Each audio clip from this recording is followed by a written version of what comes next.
Want to transform your website from a static page into an engaging, intelligent hub that talks back to your visitors?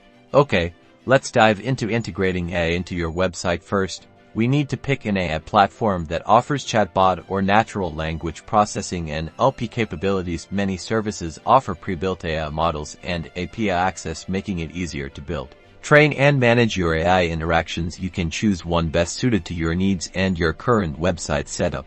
The step after picking your platform is to set it up and design an AI chatbot and the things it would require from visitors. This involves deciding the personality of the chatbot, such as helpful or professional. Then you craft the specific responses it uses and the things it asks to gather the information it requires. Consider the frequently asked questions your visitors may have. Next, connect the AI to your website. This might involve installing a snippet of code or implementing a plugin in your site platform to link from the chosen AI models to your desired website pages. The method varies depending on the platform and your website's foundation. Make sure that the integrated AI is positioned somewhere easy for users to find, such as a chat icon in the corner.